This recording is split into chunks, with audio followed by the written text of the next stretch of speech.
거룩하신 아버지 하나님, 종들이 주님 앞에 내놓은 기도의 제목들을 들으시고 응답하여 주옵소서. 예수님의 귀하신 이름으로 기도합니다. 아멘.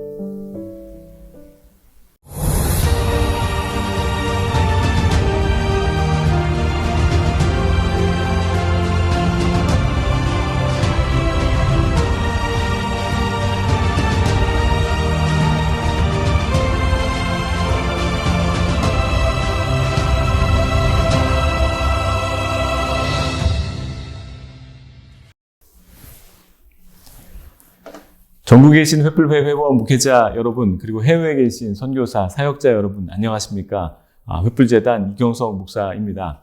격차의 시대, 격이 있는 교회와 목회를 주제로 만나는 10번째 시간입니다. 오늘은 감격이라는 소주제의 마지막 시간입니다.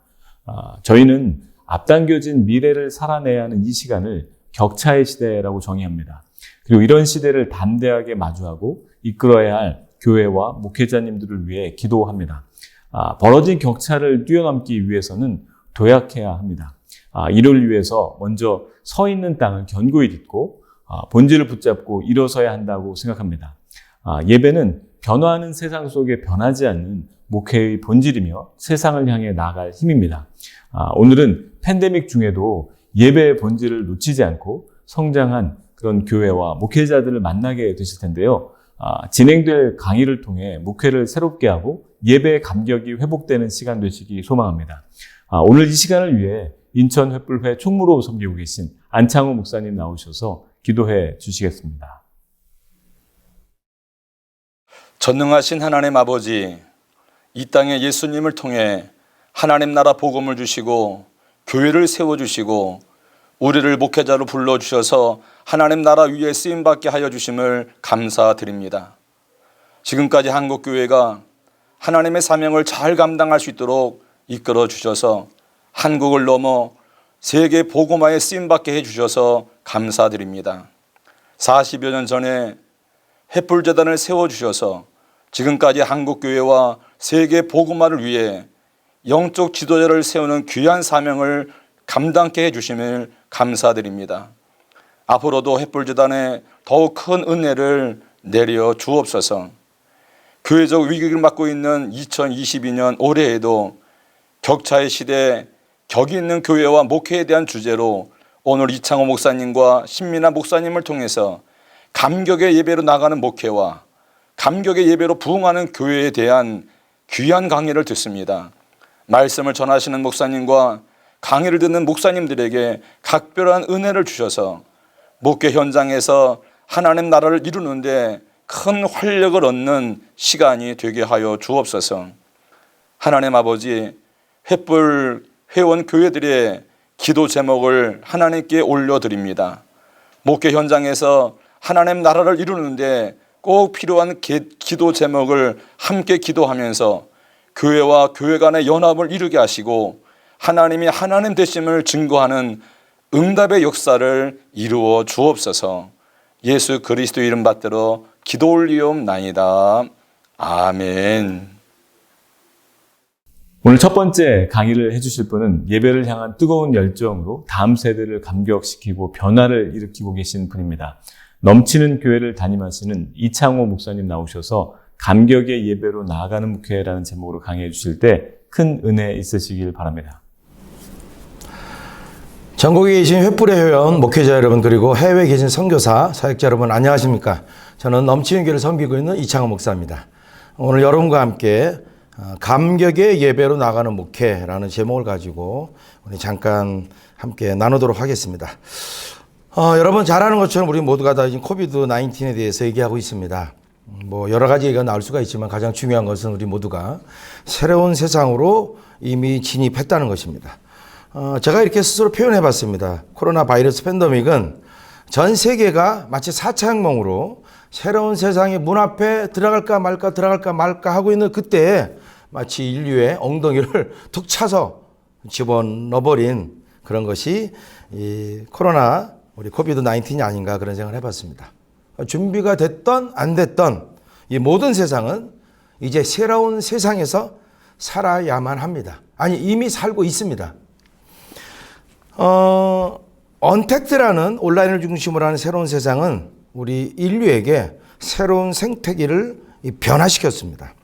여러분 우리 알겠지만 공산품은 이미 온라인으로 서핑으로 다 넘어갔고 이제 농산품마저 다 온라인으로 넘어가고 있다고 합니다. 그러다 보니까 이제 우리가 보통 아는 이 오프라인 마트는 생존의 길을 찾기 위해서 엄청나게 지금 애를 쓰고 있다는 것입니다. 교회 역시 여러분 마찬가지입니다. 세상의 구원의 방주 역할을 해야 되는 교회도 교회의 의지와 상관없이 새로운 생태계에 이렇게 툭 던져져 버렸습니다. 교회의 미래에 대해서 여러 가지 우리가 의견을 얘기할 수 있겠지만 제 개인적인 의견으로는 교회는 이제 완전한 빙하기로 진입했다고 저는 개인적으로 생각합니다. 여러분 세상은 여러 가지 요소로 종말을 향해 달려가고 있고 얘기를 합니다. 환경의 문제, 바이러스 문제, 기후의 문제, IT 기술의 문제, 핵 여러 가지로. 여러분 이 코비드 19보다 훨씬 더 능가하는 새로운 바이러스는 언제나 이제 앞으로 인류의 문 앞에 와서 시작될 수 있는 그런 환경이 이미 조성되어 있습니다.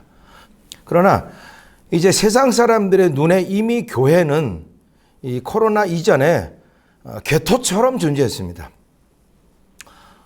코로나 이후에 이 코로나를 경험하면서 불행하게도 교회라는 것은 세상 사람들의 의식 바깥으로 내 동댕이 쳐버린 것 같은 느낌을 저는 생각해 봤습니다. 교회 내부적으로는 2년이 넘게 지속된 이 코로나 팬데믹으로 성도들의 신앙이 상당 부분 붕괴돼 버린 사실을 우리 목사님들은 직시해야만 합니다. 그럼에도 복음은 여전히 세상 사람에게 필요하고 교회는 세상의 유일한 희망임을 저는 믿습니다. 우리 목사님들도 다 동의하시라고 믿습니다. 그렇기 때문에 세상을 교회가 무조건 쫓아가면 안 되고 요즘 제 마음과는 늘 이렇게 좀 의구심과 함께 좀 이러면 안 되는다고 다가오는 것이 많은 목사님들이 온라인 목회해서 너무나 이쪽에 강조를 많이 하는 거예요. 물론 온라인이 언택 시대에 얼마나 필요합니까? 지금도 이 강의가 온라인으로 하고 있지 않습니까? 그래서 국경을 초월해서 우리가 시간을 초월해서 들을 수가 있죠. 그러나 이 교회라는 공동체 측면에서 볼 때 너무 그것만 강조해서는 상당히 어려움을 줄 수가 있기 때문에 새로운 시대에 잘 적응해서 하나님이 원하시는 방향으로 나아가는 교회만이 살아남고 또 주님 오실 때까지 하나님 나라를 이뤄가는 사명을 끝까지 감당하리라고 저는 믿습니다. 저희가 섬기는 넘치는 교회에 대해서 좀 소개를 해드리겠습니다. 넘치는 교회는 2006년도에 하나님께서 저에게 청년들을 위해서 교회를 개척하라는 마음을 주셔서 그 부르심을 받고 시작했습니다. 원래 사역하고 있던 교회에서 우리가 진짜 쉬운 말로 지상 최고의 예배를 한번 드려봤으면 좋겠다. 그런 꿈이 있었습니다.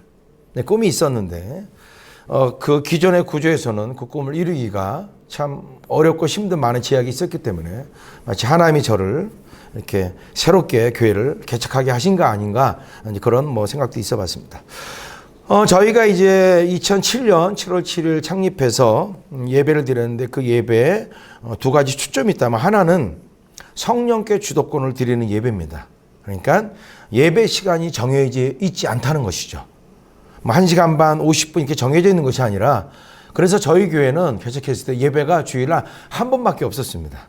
그러니까 그 예배가 50분을 드리던 2시간을 드리던 3시간을 드리던 하나님이 원하시는 것만큼 드려보자.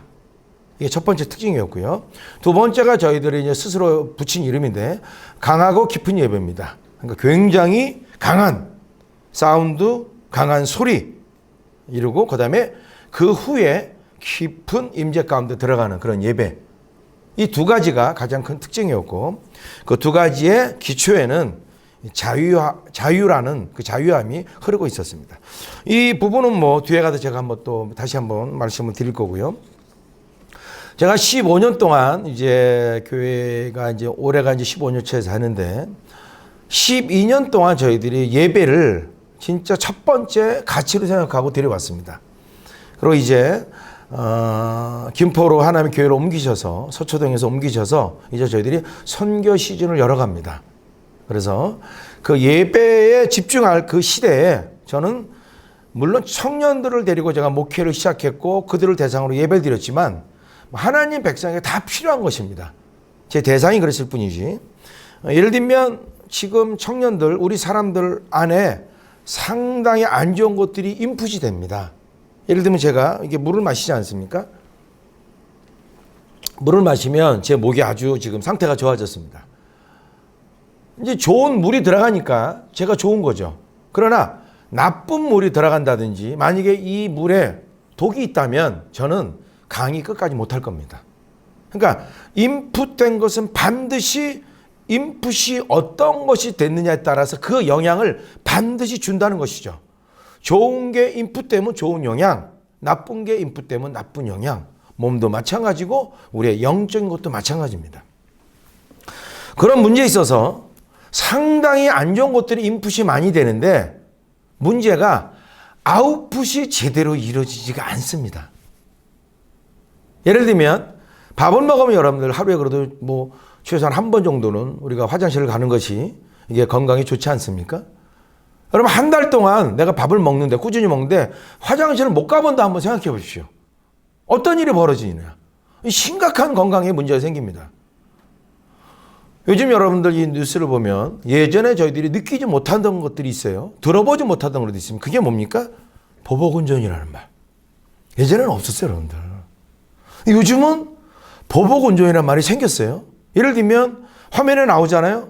뒤에서 뭘 어떻게 했는지 차를 세우더니 트렁크에서 골프채를 꺼내갖고 그 뒤에 온 차를 그 유리창을 깨버립니다. 여러분 지금 블랙박스로 다 찍히는 거 알잖아요. 알면서도 그거를 못 참는 거죠. 또 뭐가 있습니까? 층간소음. 여러분 예전에는요, 아파트 살면요, 위에서 많이 시끄럽게 한다. 그러면 참죠. 그러다가 어쩔 수 없이 올라가요. 올라가도 그냥 올라가면 그냥 안 올라갑니다. 음식 맛있는 거 싸갖고 가서 똑똑 조심스럽게 두들기고 이 아래층에서 왔습니다. 이거 한번 드세요 하시면서 제가 부탁이 하나 있는데요. 좀 애들이 좀 뛰어다니 제가 가끔 이렇게 좀 그 소리가 좀 들립니다. 그래서 조금만 주의시켜줬으면 좋겠습니다. 얘기하면 위에 사람도 저희들 아이가 떠든 거기까지 들렸군요. 너무 미안해요. 너무 죄송합니다. 그리고 이렇게 되잖아요. 지금 여러분 그렇게 합니까? 안 그래요, 여러분들. 이게 제가 이 강의상 이렇게 말하기도 진짜 힘들고 그 흉기를 들고 그냥 올라가잖아요. 그냥 흉기 들고 올라가갖고 참 여러분 또 하나 묻지마 폭행이라는 것도 있습니다. 이거 옛날에 다 없던 것들입니다, 여러분들. 왜 이런 것들이 생깁니까?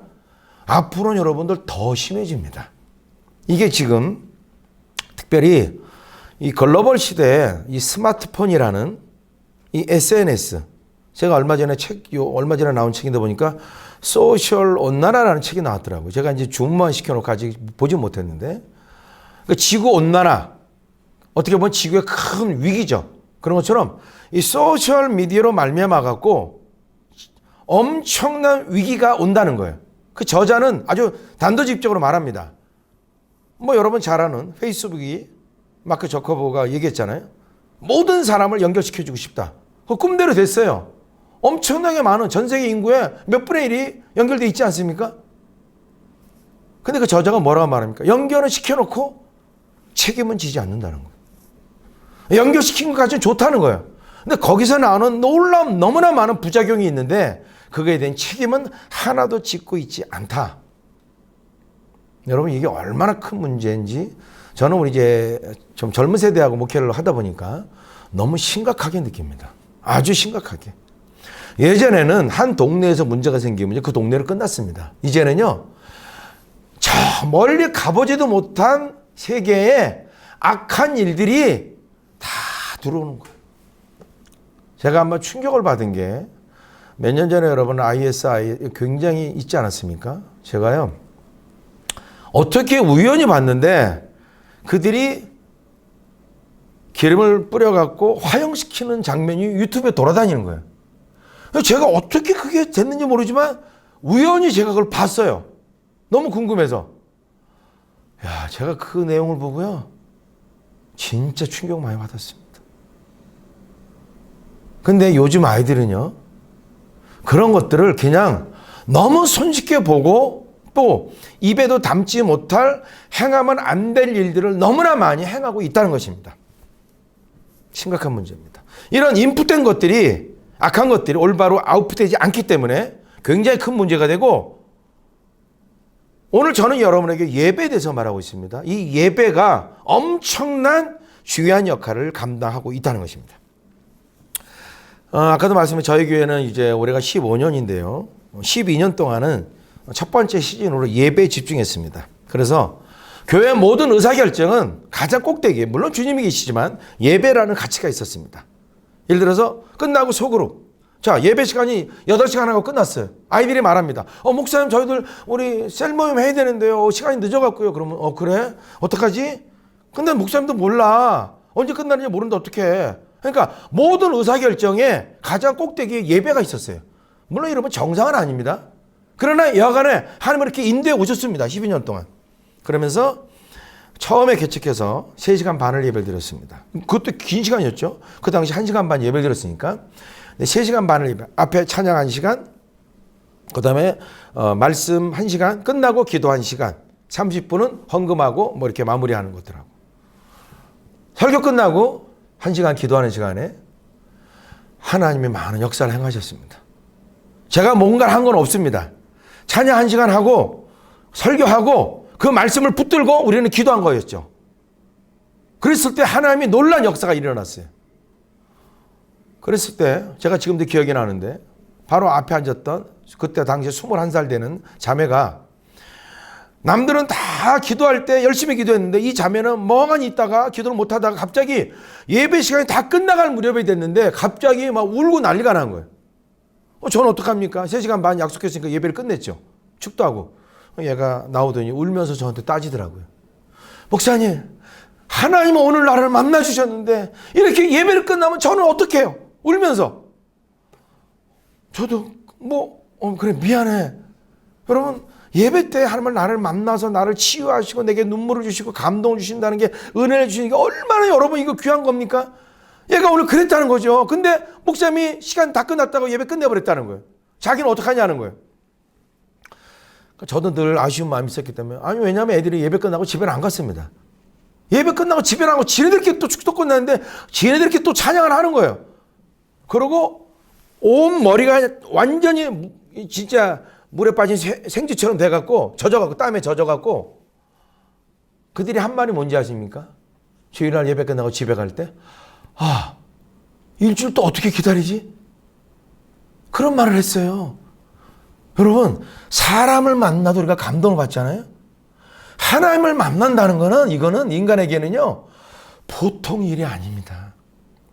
저는 누가 와도 저한테 진짜 목에 칼을 들이밀고 하나님 부인하면 저는 부인 못합니다.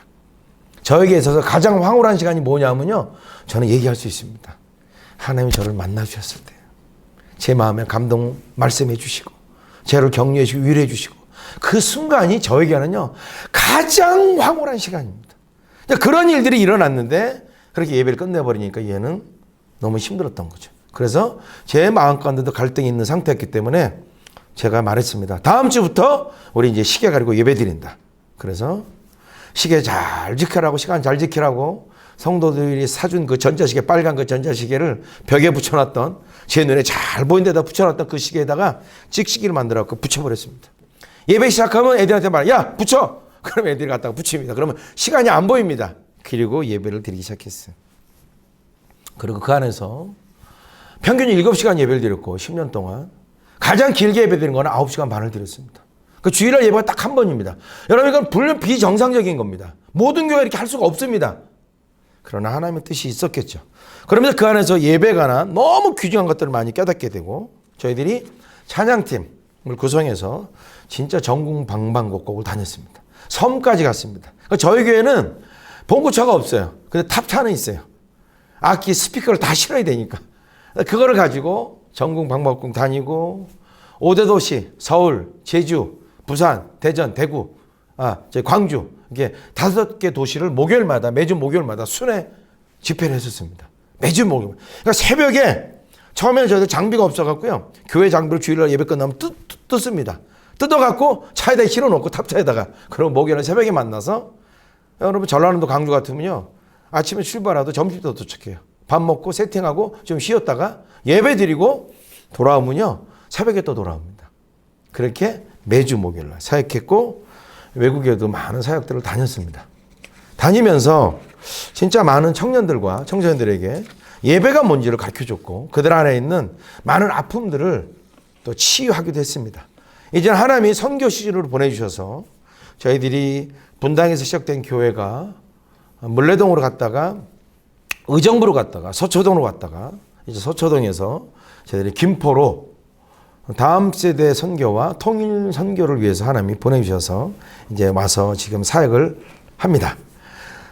저희들이 이제 넘치는 교회인데 저희들이 이 교회가 저희 교회는 아닙니다. 어느 난크리치안인데 어떻게 연결이 돼가 그분이 1300평의 공장을 그분은 져주고 우리는 그 안을 꾸미고 그러니까 뭐 판넬처럼 돼 있습니다. 그래서 우리는 그 안을 잘해서 꾸미고 저희들이 이제 예배를 드리고 잔디구장을 한 400평 정도. 왜냐하면 뭐 이게 건폐율이 있기 때문에 질 수가 없었어요. 그래서 여간에 성전도 한 몇백 명 들어가는 성전을 짓고 카페도 짓고 뭐 건물도 짓고 하면서 거기다가 저희들이 한 400평 정도 잔디구장을 만들었습니다. 처음에 주차장을 만들려고 했다가 주차장이 있어야 되잖아요. 아니야. 다음 세대한테는 차가 필요한 게 아니라 이게 운동장이 필요할 것 같아. 그래서 잔디구장을 만들었고 진짜 하나님의 은혜로 옆에 있는 물류창고를 누가 쓰라고 줘갖고 거기다가 차는 이제 60시대 정도 될 수가 있고요. 교회도 될 수가 있고. 그렇게 하면서 저희들이 넘치는 교회지만 이름을 저희들이 김포 유스센터라고 붙였습니다. 그래서 젊은 청년들이 와서 언제든지 와서 먹고 놀고 자고 쉬고 배우고 운동하고 모든 것을 할 수 있는 그런 유스센터를 만들고 싶다라는 마음으로 만들었고 그 안에서 저희들이 뭐 간판은 그래서 김유센이라 붙여놨습니다. 요즘 애들 항상 줄여서 쓰잖아요. 그래서 간판을 아예 그냥 김유센이라 붙여놨어요. 그 밑에다가 영어로 김포유센터 붙여놓고 그리고 이제 저희들이 이제 코로나 때문에 저희들이 이사 가서 3개월 만에 코로나가 터졌습니다. 그래서 물론 그때는 다 준비를 못했기 때문에 3년 동안 열심히 준비해갔고요. 저희들이 2년 동안 이제는 거의 다 끝났습니다. 공사도.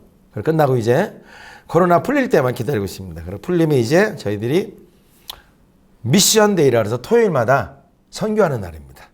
온 성도가 선교하는 날입니다. 동네에 있는 아이들이 오면 중학생, 고등학생 오면 같이 공차하고 야구도 하고 탁구도 치고 농구도 하고 저희들 대성전 안에는 철망을 치고 농구대 2개를 붙여놨습니다. 그래서 뭐 이게 길게는 못하니까 옆으로 하다 보니까 완벽하게는 안 되지만 3대3 정식 코트는 나옵니다. 그래서 3대3 농구대회도 열 거고요. 그리고 이제 뭐 지금도 토요일마다 주일 예배 끝나고 축구를 합니다. 코로나 때문에 많이 활발하게 못하지만 그래도 그걸 통해서 이 주변에 있는 고등학생 안 믿는 아이들이 6명이 왔습니다. 여러분 지금 누가 고등학생이 교회로 옵니까? 부모들이 오지도 않는데 야 근데 운동하러 왔다가 형들하고 저는 너무 감사한 게 걔네들이 이렇게 표현해요. 형한테 물어보는데 형 여기가 뭐 하는 거야? 형은 일을 넣으면 여기서 뭐 해?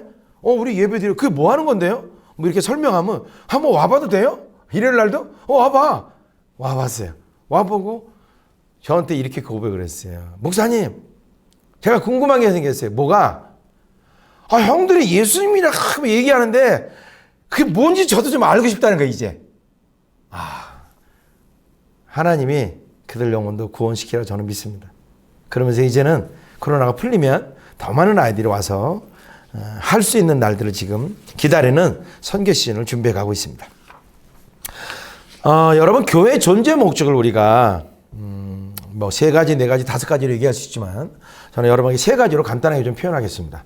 하나님을 향해서는 예배, 성도를 향해서는 제자훈련, 세상을 향해서는 선교. 이게 교회의 이제 3대 목표라고 저는 생각합니다. 존재하는 이유죠. 그 가운데서 어떻게 보면 예배와 선교는 큰 두 기둥이죠. 그 연결시키는 고리가 바로 저는 제자훈련이라고 생각합니다. 여러분 교회가 왜 세상으로부터 영향력을 상실했습니까? 여러분 신문에 뭐 몇 년 전에 나왔잖아요. 이제는 세상이 교회를 걱정하는 시대가 돼버렸다. 이거는 제가 그냥 일간지 신문에서 본 내용입니다. 그냥. 저는 생각해요. 예배와 제자훈련 선교 가운데서 한국교회 지난 몇십 년 동안 제자 훈련 진짜 열심히 했습니다. 저는 청년 사역을 오래 해왔기 때문에 그걸 알아요. 제자 훈련 열풍이 불었고요. 제자 훈련 중요하죠. 선교, 때로는요 한국이 인구 대비 가장 많은 선교사를 내보내는 나라였기도 했습니다. 지금도 많은 선교사를 내보냈고요. 그러니까 세 가지 가운데 제자 훈련도 열심히 하고 선교도 열심히 했는데 제가 생각했을 때 못한 것이 있다면 그거는 예배에 관해서 열심히 못한 것 같아요. 제대로 못한 것 같아요. 제가 개척할 때 15년 전에 한국교회가 평균 1시간 반 예배를 드렸습니다. 여러분 지금은 15년이 지난 지금은 1시간 반 예배 드리는 교회를 찾기가 어렵습니다. 평균 1시간 정도 예배를 드립니다. 여러분 10년 후에 한국교회 예배가 30분으로 줄어들지 말라는 법이 있습니까? 얼마든지 가능한 얘기입니다. 1시간 반 예배를 드릴 때도 어떻게 여기서 우리 예배가 더 짧아질 수 있을까? 우리는 상상할 수가 없었어요. 그런데 3분의 1이 사라져 버렸잖아요. 세상 속에서 교회가 영향력을 상실한 이유는 저는 생각합니다. 한국교회 예배가 무너졌다는 것입니다. 예배가 마치 뭐 다 그런 건 아니겠지만 상당수의 많은 교회의 성도들이 마치 출근부에 도장 찍는 예배처럼 바뀌어버렸다는 거예요. 그래서 그냥 안 나가면 안 되는, 억지라도 나가야 되는, 그러니까 예배가 무너지다 보니까 그 무너짐 속에서 하나님을 만날 수가 없으니까 종교적인 예배가 되는 것이고 마치 이사야에 있는 말씀처럼 뜰만 밟고 가는 예배, 그런 예배만 되다 보니까 누가 선교사를 나갑니까? 누가 나가요? 여러분 선교는 길 가던 사람 잡아갖고 돈 준다고 보내는 게 선교입니까? 아니에요. 하나님을 뜨겁게 만난 사람이 그 가운데서 내 삶 속에서 선교사의 영성을 가지고 사는 사람이 하나님의 부르심에 따라서 오직까지 다른 문화권까지 복음을 전하러 나가는 게 선교 아닙니까? 누가 나가요? 젊은 아이들이 예배 때 하나님을 만날 수가 없는데.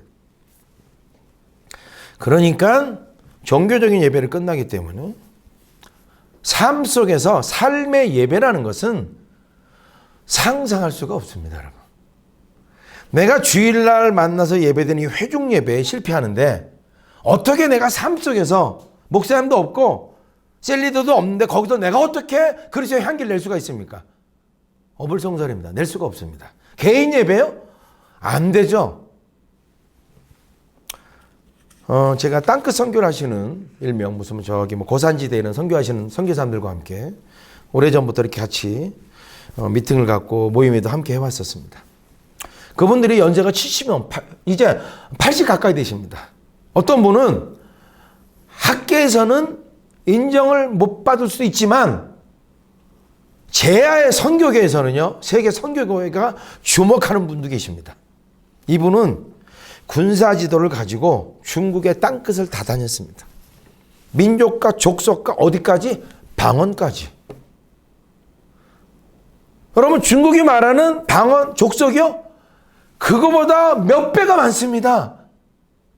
우리 방언까지 그분은 조사하기 위해서 군사지도를 일반 지도에 나오지도 않는 길을 찾아서 그분은요 발로 걸어다니면서 조사를 한 거예요. 자료가 너무 많아요. 제가 아마 그 자료가 도란농가 어디서 출판된다거나 그런 얘기를 들었는데 나왔는지 모르겠지만 조사해 놓은 거죠. 그분이 뭐라고 한탄하는지 아십니까? 내가 나이가 들었는데 아직도 주님이 하실 때까지는 하겠는데 이것을 물려줄 젊은 선교사님들이 없다는 거예요. 이 자기 평생을 들여서 만든 자료를. 근데 제가 몇 분을 받긴 봤어요. 거기 가서 홍콩 가서도 중국 가서도 무슨 뭐 태국 가서도 같이 집회를 하고 그 모임을 가질 때 보면요. 시니어 선교사님들은 계시더라고요. 평생을 일하시다가 이제 정년 퇴직하셨어요. 나의 남은 인생은 이제 하나님께 드리리라. 그래서 머리가 허해지셔갖고 선교 현장으로 오신 거예요. 그런 분들은 오히려 더 많아요. 근데 젊은 선교사님들은 없어요. 이게 지금 한국의 현실입니다. 질문하고 싶어요, 저는요. 왜 우리 예배 시간이 줄어듭니까? 왜? 1시간 반 예배 드렸잖아요. 1시간이 줄어들었어요. 왜 줄어드는 거예요? 연애를 해보신 분들은 알 거 아니에요. 목사님들 가운데서도. 우리가 연애하면 사랑하는 사람과 함께 데이트하다가 빨리 집에 가고 싶습니까? 안 가고 싶잖아요. 그러니까 안 가고 싶어서 결국 하는 게 결혼 아닙니까? 근데 왜 내가 나를 구원해 준 주님을 만나는 예배는 명사가 아니라 동사 아닙니까? 살아계신 하나님의 임재가 있는 예배 아닙니까? 말씀과 기도와 찬양 가운데 하나님의 역사가 있고 그 소통함이 있는 것이 예배가 아닙니까? 근데 왜 집에 그렇게 빨리 가야 돼? 왜 그렇게 빨리 가고 싶어요? 왜 우리 예배는 자꾸만 줄어들어요? 뭔가는 제가 볼 때는 잘못됐다는 거죠. 뭔가는 잘못된 거예요. 누가 잘못했다를 떠나서 저는 그래요. 같은 목사라서요. 우리 지도자들의 책임 아닙니까? 솔직히. 신약시대에 예배에 관해서 예수님이 하신 말씀은 명확합니다. 요한복음 4장에 신령과 진정으로 예배드리라. 참되게 예배하는 자, 트루 워시퍼라 그랬습니다. 여러분, 트루 워시퍼가 있으면요, 가짜 예배자도 있을 수가 있다는 것이에요. 저는 그렇게 생각해요. 신령과 진정, 말씀과 성령, 영, 물론 이것은 여러분들 우리가 신학적으로 여러 가지 해석이 가능한 것입니다. 그러나 저는 어느 쪽으로 생각하느냐, 이 신령과 진정으로, 여러분 성경을 잘 보십시오. 하나님은 예배자를 찾지 않으십니다. 예배자를 찾는 것이 아니라 신령과 진정으로 이렇게 예배드리는 자를 찾으신다 그랬어요. 영어 성경은 분명히 this method, 이런 방식으로 예배하는 자를 찾지 그냥 단순한 예배자를 찾는 것이 아닙니다. 신령과 진정, 저는 이걸로 여러 가지 학자들마다 좀 다르게 저는 이렇게 표현하고 싶습니다. 신령은 영, 물론 인간의 영일 수도 있고 여간의 성령일 수도 있고, 그 다음에 진리, 말씀이죠. 그러니까 예배 가운데는 이 성령의 역사와 말씀이 있어야 된다는 거죠. 두 가지가. 그게 엔드입니다. 그러니까 결국 이렇게 되는 거예요. 목사님들은 설교할 때 백두산 호랑이에게다 끝나면 안 되는 거 아니에요? 진리를 선포해야 되지 않습니까? 그러면 이 말씀을 가지고 진리를 선포하죠. 그러면 선포한 말씀이 듣고 끝나면 안 된다는 거예요.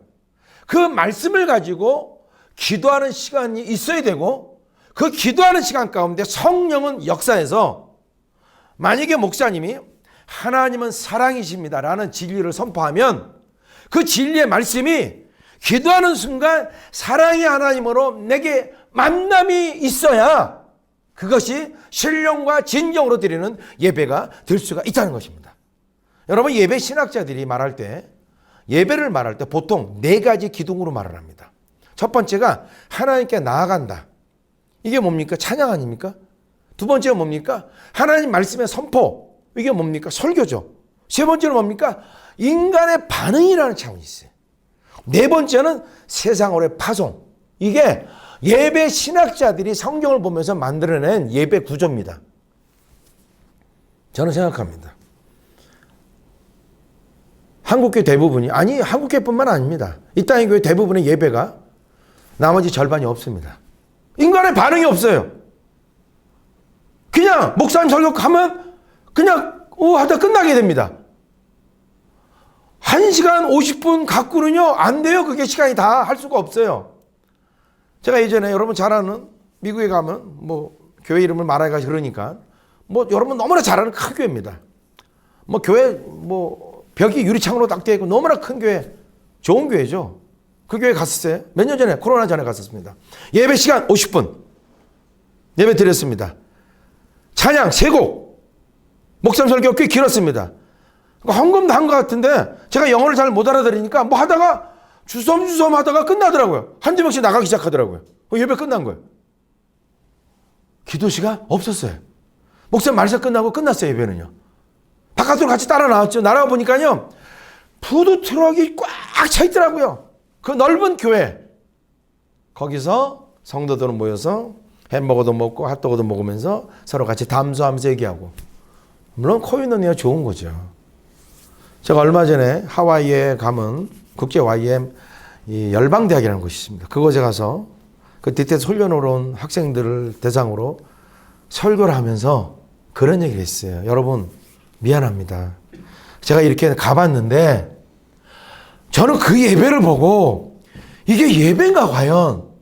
진짜 이 예배에 예수님의 피가 있나?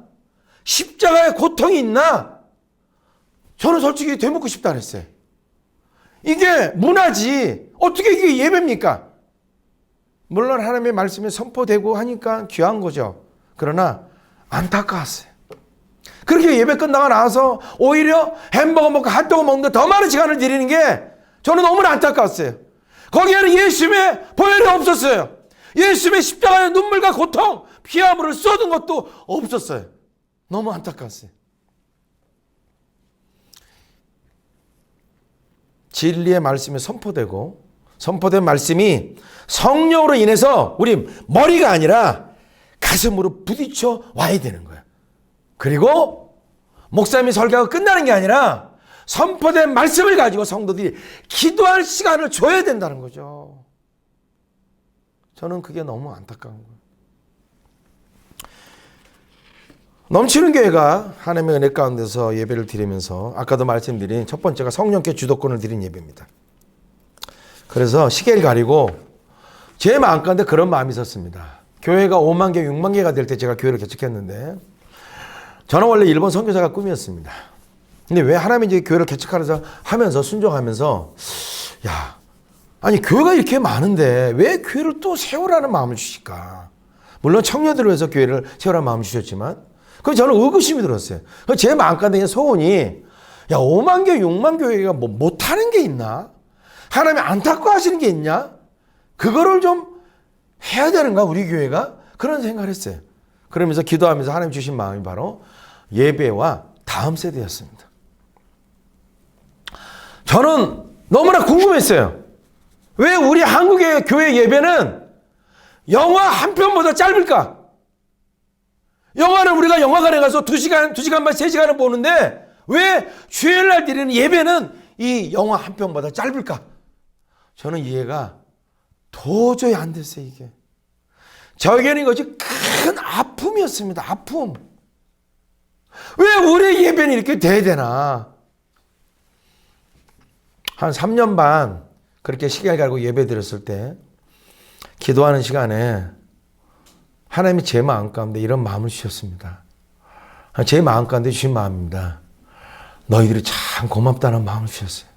제가 그 얘기 듣고 너무 많이 울었어요.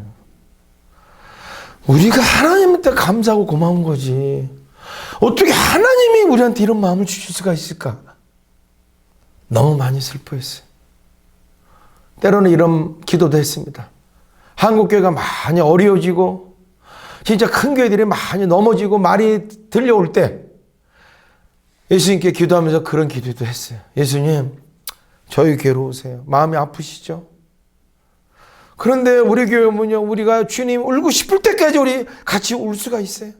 그러니까 주님 오셔서 함께 주님 아픈 마음 가지고 함께 기도해요. 뭐 이런 기도도 한 적이 있고요. 그러니까 시계를 가리고 예배를 드렸어요. 그래서 평균 7시간 10년 동안 예배를 드렸습니다. 여러분 지금 다시 그렇게 하라면 저도 못하겠습니다. 어떻게 그렇게 했는지 그때 모르겠어요. 매 주일마다 하나님의 역사는 많았습니다. 수많은 청년들이 와서 치유했습니다. 그들이 치유받았습니다. 엄청나게. 가장 길었던 예배는 9시간 반을 드렸습니다. 예배가 길고 짧은 게 중요한 게 아니라 하나님이 원하시는 것만큼 우리는 순종하고 싶었어요. 그 예배 시간을 하나님께 드리고 싶었어요. 우리가 결정하는 1시간 반, 10분, 이게 예배가 아니라는 게 아니라 하나님께 드리고 싶었어요. 시간을 좀. 예배의 주인인 하나님께. 여러분은 아실지 모르겠지만 이유정 목사님이라는 분이 계십니다. 리버티 대학에서 예배학 박사를 받으셨고 예배학 사역 연구소를 하셨던 분입니다. 그분이 저희 교회 와서 예배를 드리셨어요. 물레동에 성전에 있을 때 7시간 반 예배를 드렸습니다. 그분은 저희 이렇게 얘기했습니다. 목사님 교회 예배는 100% 성경적인 예배입니다. 저는 신학자입니다. 근데 목사님은 야전 사령관처럼 현장에서 예배를 드리는 분이죠. 제 예배에 새로운 기원을 잃었습니다. 그러면서 저한테 목사님 예배는 100% 성경적인 예배입니다. 그랬어요. 그런 예배, 시계를 가리고 드리는, 주도권을 드리는 예배고, 두 번째는 강하고 깊은 예배라는 겁니다. 이게 뭐 그냥 저희가 붙인 거예요. 제가 스트롱 앤 디보십이라 그래서. 이 특징은 뭐냐, 강한 예배 특징은 강한 소리입니다. 예배 때 찬양도 크게 하는 거죠. 선포도 크게 하고 기도도 크게 하고. 여러분, 성경에 기도를 여러분들 평균적으로 내보면 3분의 2가 큰 소리를 하는 기도입니다. 3분의 1이 작은 기도고.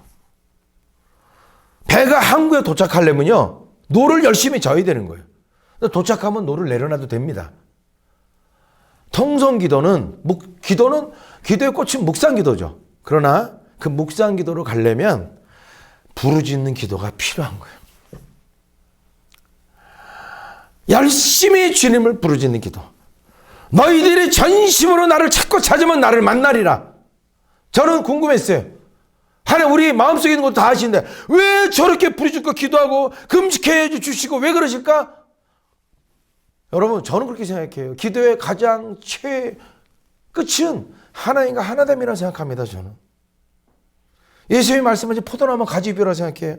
그런 상태가 되어야 되겠죠. 내가 바라는 기도가 아니라 주님이 원하시는 하늘의 뜻이 이 땅 가운데 이루어져야 되는 게 아닙니까? 근데 그렇게 되려면요, 우리는 세상의 때가 너무 많이 묻었어요. 그걸 떨어버려야 돼요. 안 떨어버리면요, 목사님 말씀도 안 들어오고요. 아니, 월요일부터 토요일까지 끊임없이 세상 것을 갖고 사는 아이들이 주일날 교회 하면 자동적으로 말씀이 들어옵니까? 힘듭니다. 저희 교회 부목사님이 저한테 이런 말을 했었어요. 저는 뒤에서 보통 예배를 드리는데, 목사님 저기 제 청년 보세요.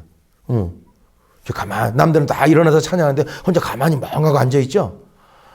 저런 아이들의 대부분은 밤새 야동 보고 온 아이래요. 밤새. 그러니까 멍한 상태 와서 예배 드리는 거예요. 거기서 찬양이 들어와요? 말씀이 들어와요? 그러니까 저는요, 예배 시간이 자꾸만 줄어드는 거예요. 그래서 저는요, 선포하고 찬양도 크게 하고 기도도 크게 하고 이렇게 할 때, 이런 것들이 강한 예배 요소입니다. 또 하나는 뭡니까? 우리 몸으로 드리는 강한 예배가, 이게 바로 춤입니다. 여러분, 춤. 여러분, 춤이 나이트클럽에서만 추는 게 춤입니까? 아니에요, 여러분들. 춤은 출애굽하고 그 역사를, 하나님의 놀라운 역사를 봤던 이스라엘 백성이 춤을 췄습니다. 잃어버렸던 법궤가 돌아올 때 다윗 왕은 너무나 기뻐서 옷이 흘러내릴 정도로 춤을 췄어요. 아내인 미갈이 비웃었습니다. 종들 앞에서 제신문이 없이 뭐 하는 거냐? 나는 사람 앞에서 한 게 아니라 하나님 앞에서 한 거다. 여러분, 춤이라는 건요, 인간이 표현할 수 있는 기쁨을 표현하는 최고의 수단이 춤입니다. 나쁜 게 아니에요. 사단이 나쁜 거로 만들어놨죠. 춤은 우리 영혼이, 우리 마음이 기쁨을 표현하는 최고의 좋은 방법이 춤이라는 거예요. 여러분, 시편을 검색해 보십시오. 시편에 하나님을 찬양하는 방법이 많이 나오죠. 그 중에 가장 많이 나오는 방법이 뭐냐? 그게 바로 춤추며 찬양하라는 겁니다. 우리는 내 기질 따라 내 스타일, 아니에요, 여러분들. 타고날 때부터 예배 스타일 타고난 사람이 누가 있습니까? 다 우리가 배운 거죠. 우리는요, 내 기질이 아니라 성경대로 예배 드려야 돼요. 왜 다윗은 법궤가 돌아올 때, 하나님의 임재를 상징하는 법궤가 들어올 때 춤을 췄는데 왜 우리는 그렇게 못합니까? 여러분, 예배 때 뭐 하는 거예요? 우리 구원의 기쁨과 감격을, 감사함을 주님 앞에 표현해야 되는 것 아닙니까? 근데 말똥말똥 앉아서 입도 안 열고 그냥 조용히 앉아서 이게 맞는 겁니까? 이게 아닌 거예요. 강한 소리, 춤, 온몸으로 드려지는 거, 이런 걸 통해서 놀라운 일들이 벌어지는 겁니다. 여러분, 예배는 여러분 우리가 잘 생각해야 됩니다. 예배 우리가 드린다고 말하잖아요. 맞습니다. 보통 우리가 목사님들의 말씀을 끝나고 나면 성도들이 목사님한테 하시는 말씀이 있어요. 목사님 은혜 많이 받았어요. 그거 틀린 말 아닙니다. 받았어요. 맞아요. 하나님의 설교 통해서 하나님의 말씀이 은혜를 줬습니다. 내가 은혜 받은 게 맞죠? 찬양 때 은혜 받았죠? 요즘 대부분의 성도들이 잘못된 게 있습니다. 그게 뭔지 아십니까? 순서가 바뀌었어요. 받으러 옵니다. 은혜를 받으러 와요, 교회로. 물론 그것도 기특한 거지만 그래서 받으러 왔는데 목사의 말씀이 뭔가 안 맞다. 저 구절 내가 잘하는 구절인데 닫아버립니다. 그래서 여러분들 아쉽게도 설교하기에는 서론에서 성도를 뭐 어떻게 이게 이런 것들이 들어가는 거예요. 그러니까 왜? 성도들 자체가 받으러 옵니다. 예배는 받으러 오는 게 아니고 먼저 뭐 해야 돼? 드려야지 맞는 거예요. 그렇죠? 구원의 기쁨과 감사를 하나님 앞에 내가 드려야 되는 것이죠. 근데요, 또 잘 생각해 봐야 돼요. 먼저 드리는 게 맞는데 하나님은 받을 게 별로 없는 분이십니다. 아니, 아무것도 없는 분이세요. 독립적인 하나님, 스스로 계신 하나님이 뭐가 부족하십니까? 예배는 우리를 위한, 하나님의 자녀를 위한 최고의 선물이 예배인 것입니다. 우리가 전심으로 드리는 행위를 통해서 하나님 우리를 치유하시고 문제 응답도 주시고 내 길도 말씀해 주시고 열어주시고, 그래서 우리가 보통 은혜 받았다고 표현하는 거죠. 근데 성도들이 거꾸로 돼 있어요. 받으러 갑니다. 예배 때. 여러분, 이거 진짜 잘못된 거죠. 드려야 되는 게 맞아요. 그러나 예배는 하나님이 우리를 향한, 여러분 보세요. 우리 인간의 편이 아니라 하나님의 편에서 보면요, 하나님은 받을 게 없거든요. 주고만 싶어요, 자녀들에게. 그런데 전심으로 신령과 진정으로 드리지 못하면 받는 길이 차단되는 겁니다. 하나님이 주고 싶지 않아서가 아니라 줘도 우리가 받을 수가 없는 거예요. 줘도 못 깨닫는 거예요. 왜? 세상에서 월요일부터 토요일까지 세상에 취해 살다가 와서 그게 됩니까, 여러분들? 안 되는 거예요. 죄송합니다. 여러분, 라면을 끓여도 3분을 끓여야지 먹지 않습니까? 세상에서 취한 우리 성도들은요, 그렇게 짧게 예배 드려서 하나님 만나기가 어려워요. 못 만난다는 게 아니라 대부분이 어렵다는 거죠. 그만큼 영적으로 어려운 시대입니다. 이 예배를 통해서 성령께 주도권을 드리고 시간을 충분히 갖고 또 주님 앞에 강하고 깊은 예배를 통해서 많은 성도들이 치유를 받았습니다. 제가 한 게 아니라, 제가 계획한 것이 아니라 희귀꼬물이가 치유받고요, 자폐증이, 우울증이 치유받고요. 너무 그 간증은 너무 많습니다. 너무너무 많습니다. 저는 그러면서 깨달았어요. 이 다음 세대, 물론 어른들도 마찬가지입니다. 화병 없는 어른들이 어디 있습니까? 이 다음 세대에게 속이 다 썩어 있구나. 입시 지역에서 산 이 아이들이 진짜 다 속이 썩어 있다는 걸 깨달았어요. 겉으로는 말짱하게 하고 화장도 하고 다녀도 그게 아니라는 걸 제가 깨달았어요. 두 번째는 이들을 위한 새로운 예배가 필요하겠다. 그러면서 그 예배를 가지고, 하나님 주신 예배를 가지고 전국 방방곡곡을 돌아다녔던 겁니다. 아까도 말한 것처럼 여러분, 예배는 하나님과의 만남입니다. 먼저 드리고 주님 앞에 받게 되는 것입니다. 아까도 말한 예배는 4가지 기둥이 있어요. 그래서 제가 말한 것처럼 처음에 나갈 때 강하게 나가야 됩니다. 그 강한 예배를 통해서 인풋된, 월요일부터 토요일까지 인풋된 것들이 아웃풋될 수 있는 거예요. 아까도 말씀드렸죠. 드리는 게 맞습니다. 그러나 드리는데 대충 드리면 안 된다는 거죠. 여러분, 찬양을 100곡하면 은혜가 있느냐 하십니까? 아니에요. 한 곡을 해도, 한 소절을 불러도 내 영혼을 다해서 부르면 그 한 소절에 내 두 눈에서는 눈물이 흐르는 거예요. 기도도 마찬가지예요. 사도 바울은 뭐라고 말했습니까? 무시로 성령 안에서 기도하라고 말하지 않았습니까? 모든 게 다 마찬가지예요. 예배 가운데. 그래서 예배, 기둥, 아까 말한 그런 이런 모든 것들. 그래서 강하게 찬양하고 주님 앞에 마음껏 소리 지르고 나가면서 그 전심으로 드리는 예배 가운데서 월요일부터 토요일까지 묻었던 이것들이 다 떨어져 나가는 거예요. 영적인 것들이. 그리고 찬양이 들어오기 시작하고 목사님 말씀이 들어오기 시작하는 거예요. 제가 예배를 드려보면요, 설교 전에 한 찬양과 설교하고 기도 시간에 하는 찬양은 전혀 다릅니다. 설교 전에는요, 뭐 하는데 말씀 끝나고 기도할 때 하는 하나님의 역사 가운데 하는 찬양은요, 너무 달라요.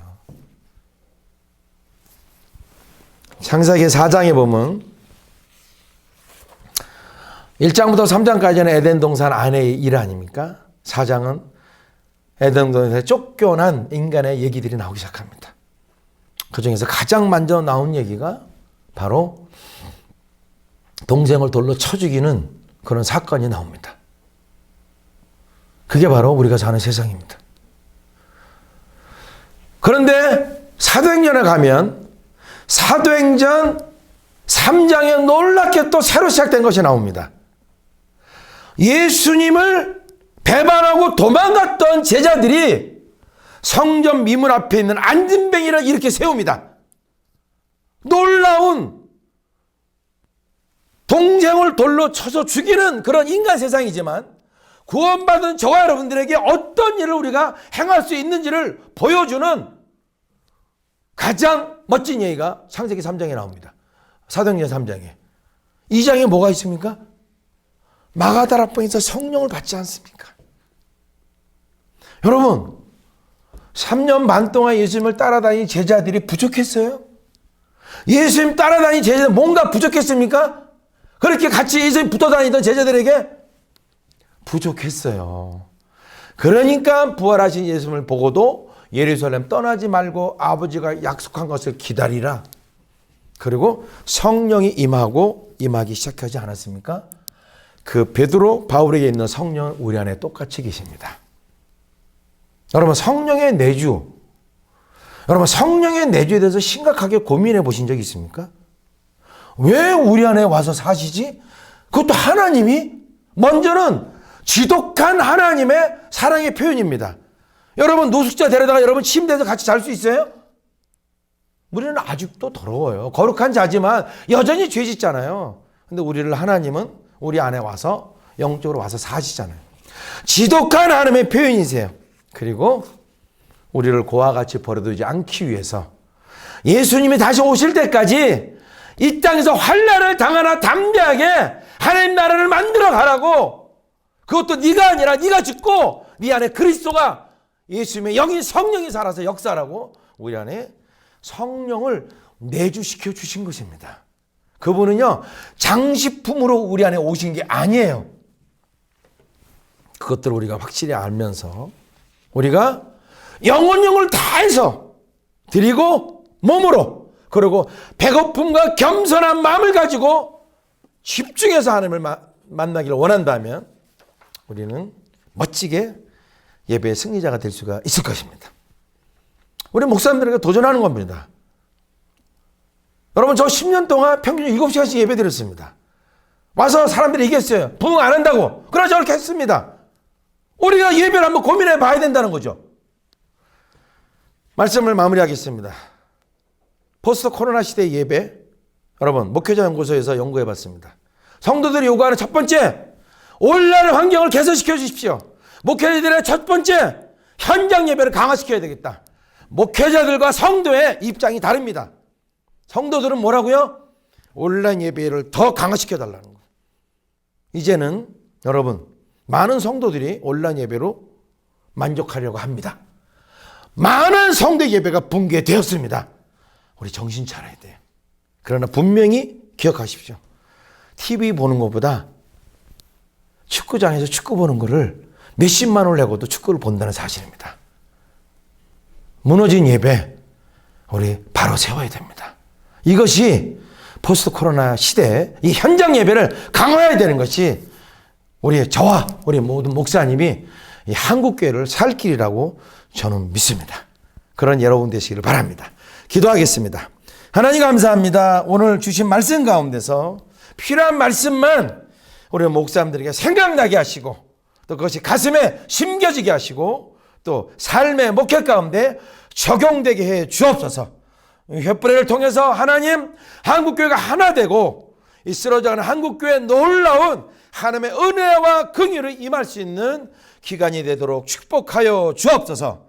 감사드리며 예수님의 이름으로 기도합니다. 아멘.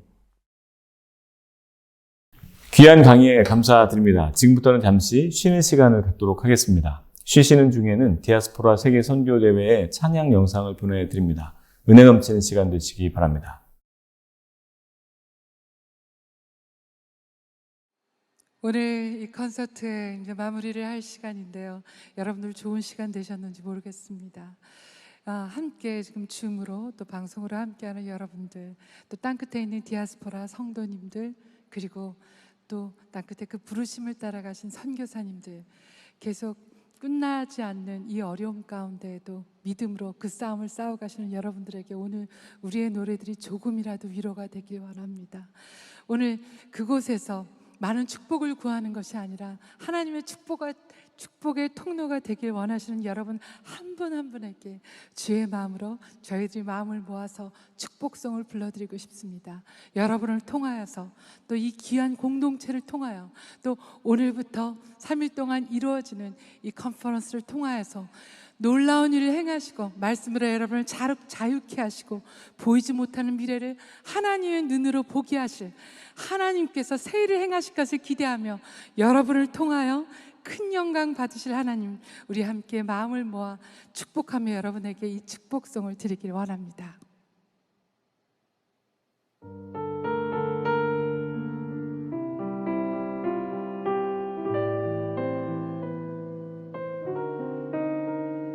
여러분의 손을 좀 가슴에 얹어주시겠어요?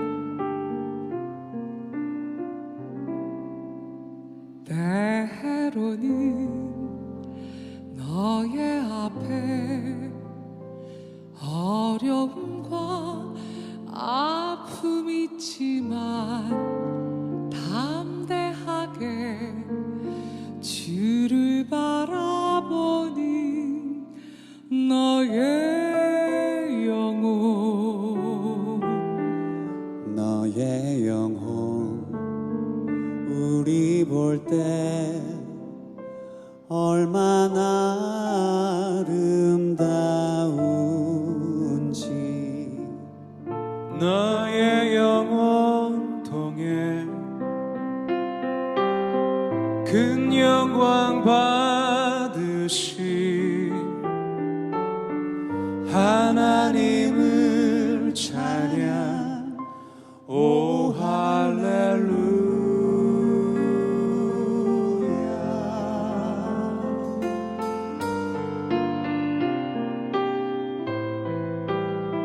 나는 택한 족속이요 왕 같은 제사장이며 거룩한 나라 하나님의 소유된 백성 너의 영혼 우리 볼 때 얼마나 사랑스러운지 같이 할까요? 나의 영혼 통해 큰 영광 받으신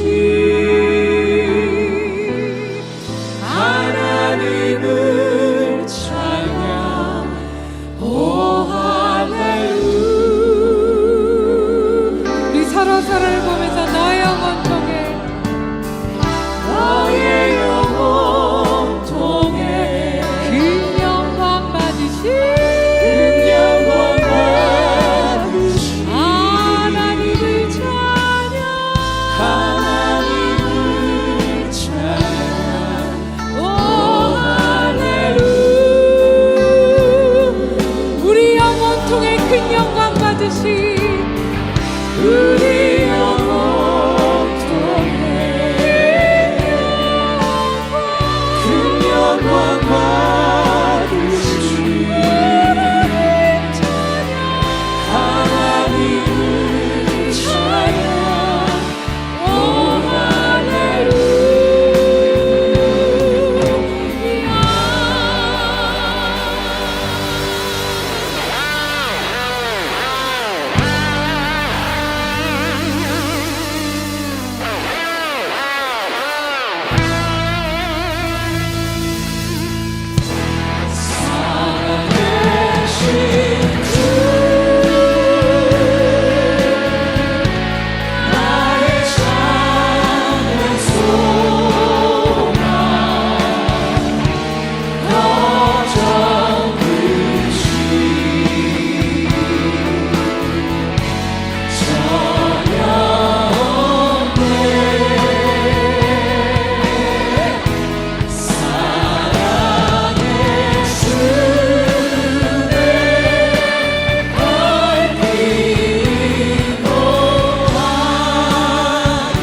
두 번째 강의를 해주실 분은 예배에 대한 새로운 변화와 도전으로 교회 성장을 이끄신 분입니다.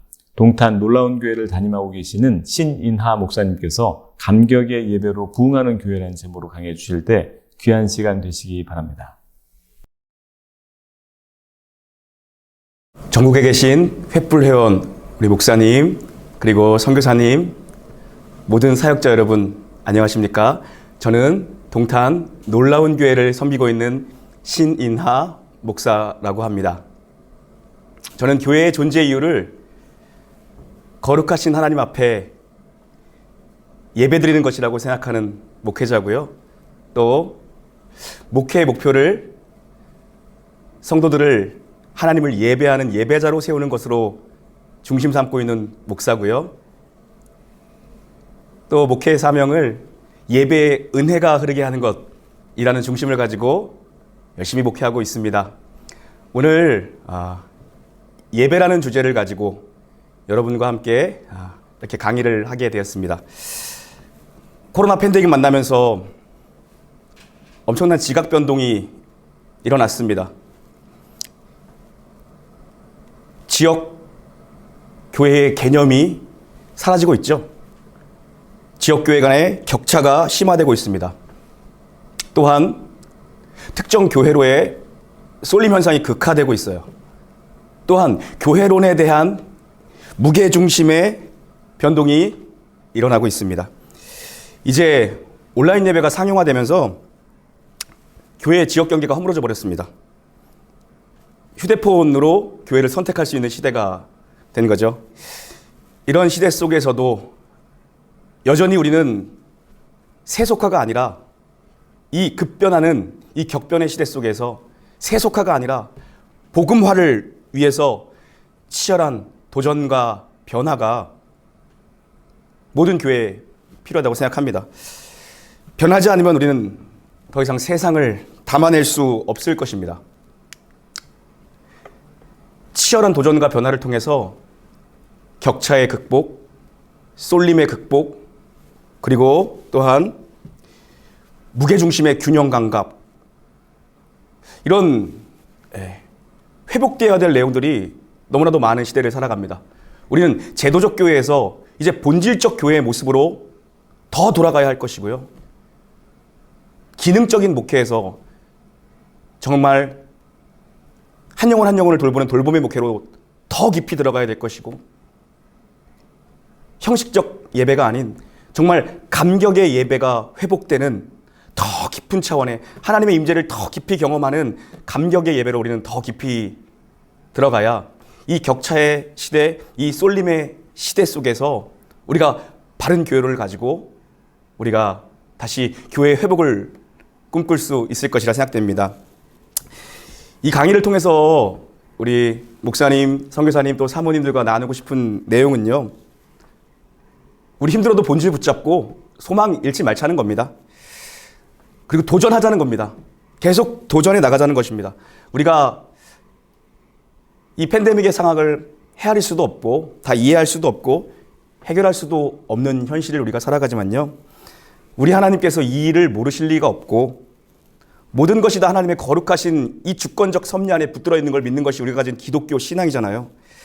하나님 지금도 쉬지 않고 역사하고 계시고, 또 우리 눈에 보이는 것보다 보이지 않는 것으로 일하시는 그 하나님 우리가 믿고, 하나님 지금도 일하고 계시다는 걸 우리가 신뢰한다면 이 어렵고 힘든 목회 환경이지만 이것이 분명 또 다른 기회와 도전이 될 거라고 확신합니다. 우리 한국교회가 언제 이렇게 교회에 대해서, 예배에 대해서, 목회에 대해서 우리가 언제 이렇게 뜨겁고 언제 이렇게 치열하게 고민했던 적이 있겠습니까? 이 시간을 통과하면서 우리도 모르는 사이에 실력이 점점 생기고 있다는 건 우리 모두가 느낄 것입니다. 저도 이 강의를 준비하면서 더 고민하고 더 기도하고 더 연구하고 더 이해해 보려고 몸부림치면서 실력이 조금은 더 향상된 것 같습니다, 여러분. 역사 속에서 언제나 위기의 때에 언제나 새로운 시대의 서막이 열렸듯이 지금 우리의 이 치열한 고민들, 이 도전들 분명 새로운 부흥을 향한 서막으로 이어질 거라 기대합니다. 저는 코로나 팬데믹으로 우리 모두가 힘든 시간을 보내고 있던 그 2년, 지금도 여전히 통과하고 있는 이 시간 속에서 그 놀라운 교회라는 한 지역교회의 목회자로서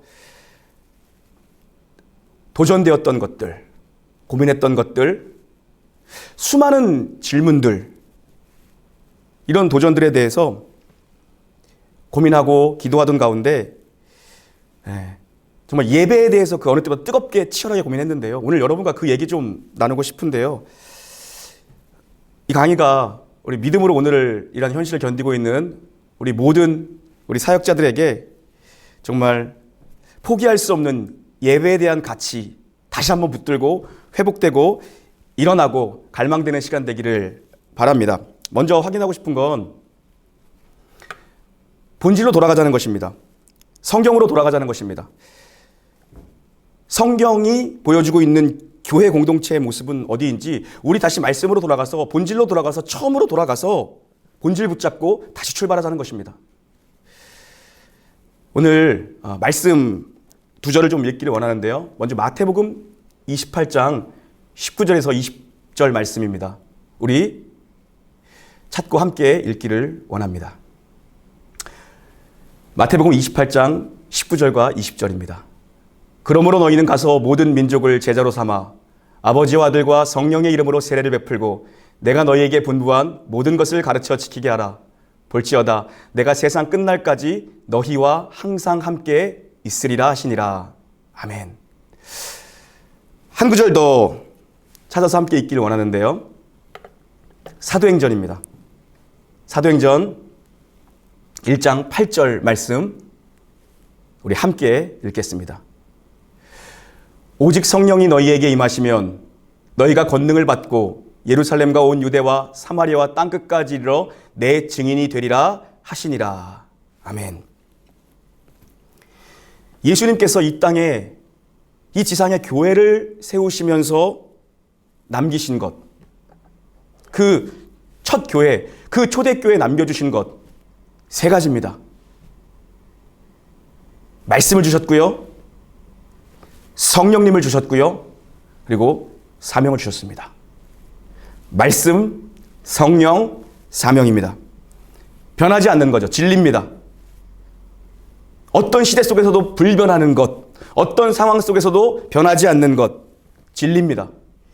이거 붙잡고 다시 출발하자는 겁니다, 여러분. 이 시대에는 이전보다 더 극심한 격차와 급격한 쏠림 현상을 경험하고 있습니다. 변화와 소용돌이에 갇혀 있습니다. 그러나 이 격변의 시대 앞에서도 우리는 무엇을 붙들고 다시 출발할 것인가, 다시 일어설 것인가, 다시 목회할 것인가, 저는 이 세 가지 말씀드리고 싶습니다. 말씀, 성령, 사명입니다. 이 본질 붙잡고 새로운 옷을 입자는 것입니다. 이 중심으로 다시 뛰자는 거죠.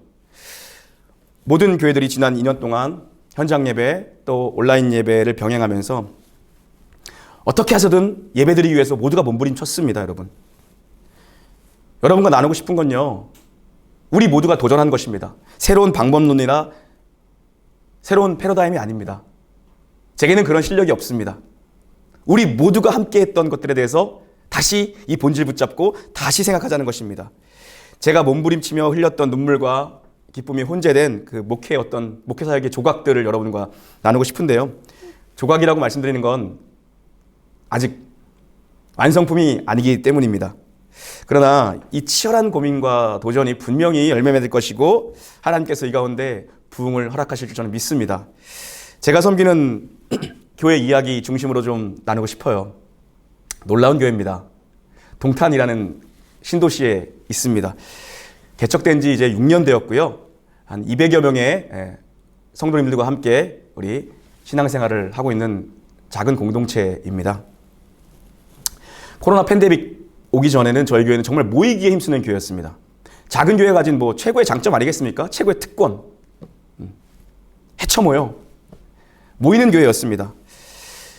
저는 교회가 모일 때 나오는 영적인 파워, 그리고 모여서 함께 예배드릴 때 하나님이 주시는 그 놀라운 하나님의 임재의 영광스러움의 경험들, 이건 누구도 부인할 수 없다라고 확신하는 목사입니다. 그런데요, 저는 개척할 당시부터 흩어지는 교회에 대한 비전을 가지고 있었습니다. 한 마음이 되어 같은 비전을 가지고 흩어지는 공동체를 처음부터 지향했습니다. 그러기 위해서 우리에게 필요한 건 모이는 것입니다. 모여서 공동체성을 가지는 것입니다. 그런데 신도시에 정말 어떤 서로 간에 유대관계가 전혀 없는, 예수 그리스도 십자가의 복음이 아니면 관계 지수가 전혀 없는 신도시에 교회가 개척되었습니다. 이곳 저곳에서 성도들이 모여서 교회를 이루고 있습니다. 일단 모여야 됐거든요. 모여서 함께함으로 영적 교제를 나누고 함께 예배하며 하나님의 은혜를 누리고 또 목회자의 비전을 함께 공유하는 그런 시간들이 필요한 교회입니다. 그래서 모이게 힘쓰는 교회였습니다. 그러나 저는 처음부터 이 흩어지는 교회를 지향해온 목사로서 우리 교회 성도들에게 늘 흩어지는 교회에 대한 비전을 계속해서 이야기했고 함께 나누었습니다. 왜냐하면 성경이 보여주는 교회의 모습을 성도들에게 계속해서 저는 가르쳤습니다. 약속한 것을 기다리며 폭발적인 부흥을 기다리며 모여있던 교회, 그러나 동시에 복음을 전하기 위해 흩어져 복음을 전하는 선교적 교회, 성경이 보여주고 있는 이 사도행전적 교회의 모습, 이 모습을 늘 성도들과 함께 나누었죠. 그래서 우리는 때가 되면 말씀과 성령으로 하나 된 소그룹이 또 성도 개개인이 흩어져 교회로 세워지는, 스피릿을 같이 하고 본질을 같이 하고 영적 연합을 이루되, 그러나 흩어져 교회가 될 수 있는 작은 교회 공동체를 우리는 지향해 왔습니다. 그러던 중에 이 코로나 팬데믹이 몰려온 것입니다. 어쩌면 우리 가지고 있던, 마음속에 있던, 우리가 공유하던 이 비전을 실현해 나가기에 더 시간이 앞당겨진 건지도 모른다는 생각을 해보게 되었습니다. 하나님 우리를 예배자로 부르셨고요. 하나님의 복이 임하는 건 예배입니다. 예배. 예배에서 우리는 그 블레싱의 축복을 누리는 거죠. 그리고 흩어져서 우리는 미션을 감당해야 되는, 사명을 감당해야 되는 날로 흩어지는 것입니다. 그리고 사명의 끝에는 무엇이 있습니까? 다시 예배가 있는 것이죠. 그것이 저희 놀라운 교회가 바라보고 있는 선교적 교회의 모습입니다.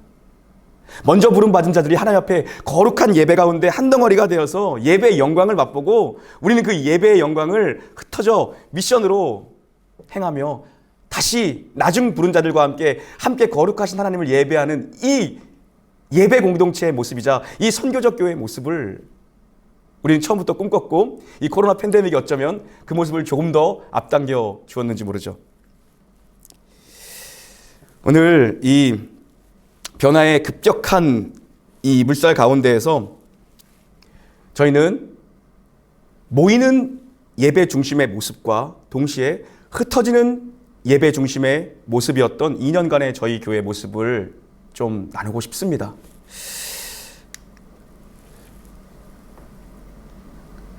가장 고민됐던 거는 여러분 주일 예배였어요. 성도들이 가장 많이 모이는 주일 예배가 가장 고민이 됐습니다.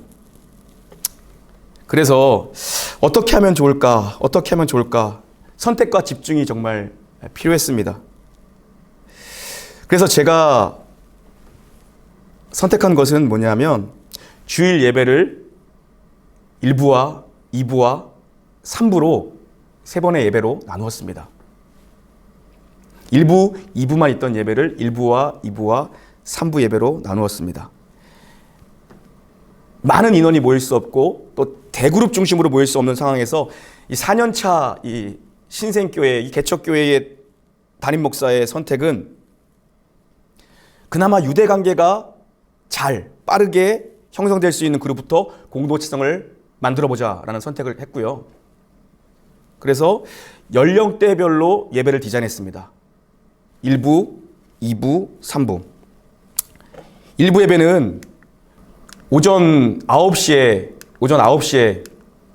드려졌는데요. 60대 혹은 50대 후반에서 70대까지 비교적 연령대가 높은 시니어들 중심으로 예배가 드려졌습니다. 단순히 예배에 수동적으로 참여하는 것이 아니라 시니어들이 중심이 돼서 예배 사역을 감당했습니다. 시니어 찬양대를 만들었고요. 그리고 중보기도회 시니어들 중심으로 운영이 되었고요. 그리고 안내위원 등들도 우리 시니어분들이 우리 9시 예배, 일부 예배를 담당하여 섬겼습니다. 상대적으로 사역의 일선에서 한 걸음 떨어져 있는 것처럼 보이던 이 시니어분들이 사역의 주체로 들어오게 된 거죠. 신도시다 보니까 연령대가 젊습니다. 그래서 60대 분들은 사역에서 한 걸음 항상 좀 멀리 있었거든요. 근데 이제 일부 예배를 시니어들이 섬기면서 유대 관계가 형성되면 물론이고 또한 그들이 사역의 주체가 되어서 소외감 없는 그런 시니어 공동체를 견고히 세워나가고 있습니다. 네. 사진은 저희 시니어 분들이고요.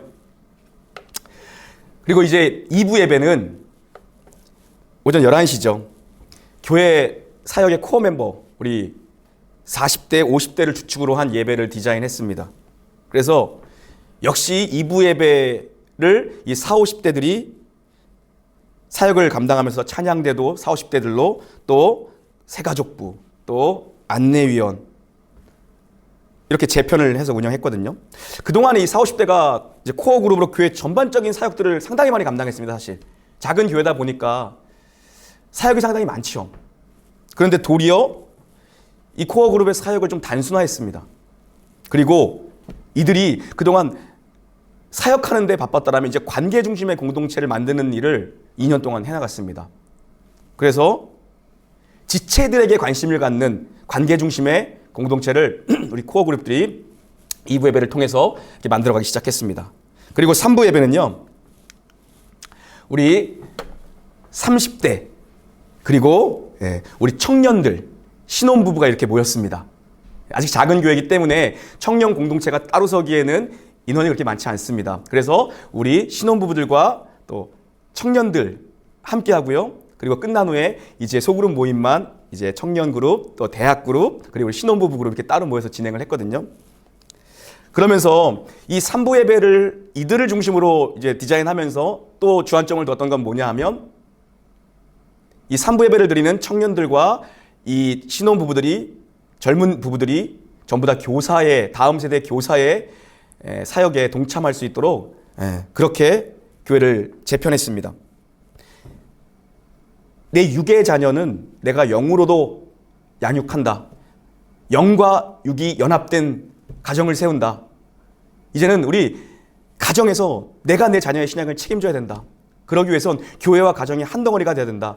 그런 취지로 이렇게 사역을 재편했고요. 또 그러면서 이제 또 30대 우리 결혼을 앞두고 있는 청년들과 또 신혼부부 간의 또 브릿지 역할을 감당하면서 더 이렇게 공동체성이 더 잘 만들어지고 있는 가운데 있습니다. 그리고 이 디지털에 취약한 우리 80대 이상의 어르신분들도 저희 교회에 많지는 않지만 그래도 꽤 계십니다.